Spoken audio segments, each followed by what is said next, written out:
दोस्तों, 21वीं सदी में ताजगी के लिए इतनी दूर जाने की जरूरत नहीं है, फिर भी आपूर्ति कम हो रही है।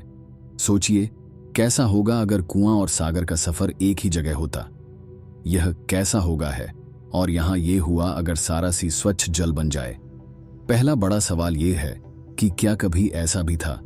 लगभग 3.8 अरब साल पहले पृथ्वी का सतह इतना ठंडा हो गया था कि जल वाष्प तरल में बदल गया, बिना नमक के। दोस्तों, हाँ, बिल्कुल सही। बहुत ज्यादा पुराने समय में समुद्र स्वच्छ जल था, लेकिन यह हालत ठीक नहीं रह सकती थी।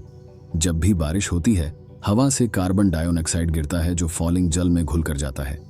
इससे बारिश थोड़ा एसिडिक हो जाती है, और जब यह गिरती है तो यह चट्टानों को घुल कर ले जाती है। फिर यह रनों नाफ नदियों में जाता है और वहां से समुद्र तक पहुंचता है। इसमें हाइड्रोथर्मल वेंट्स या समुद्री ज्वालामुखियों से निकलने वाले नमक और खनिज भी शामिल होते हैं। और फिर यह सारा प्रक्रिया लगभग 3.8 अरब साल से बार बार हो रहा है। बहुत ज्यादा नमक है।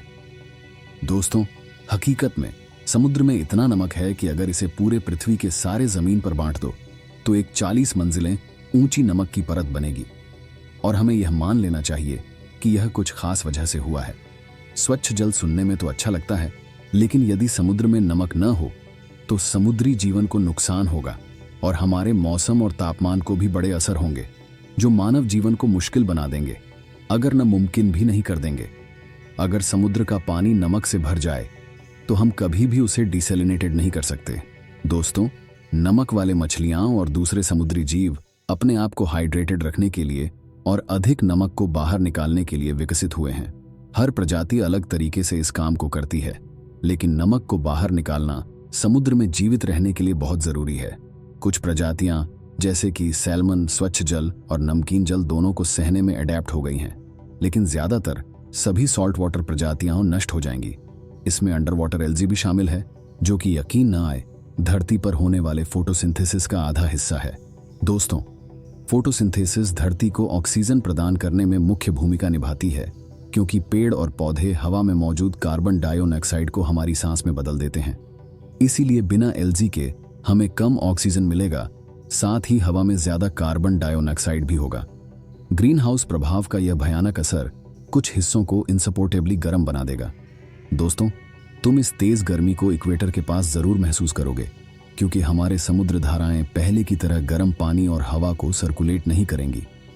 कन्वेक्शन करंट्स इक्वेटर के पास से गर्म पानी को उत्तर की तरफ ले जाने में मदद करते हैं, जबकि उत्तर के पास से ठंडा पानी गर्म इलाकों को ठंडा करता है। इक्वेटर पर गर्म पानी ज्यादा नमक ले सकता है, इसीलिए यह डेंस होता है, जबकि ठंडा पानी उसके ऊपर से बहता है।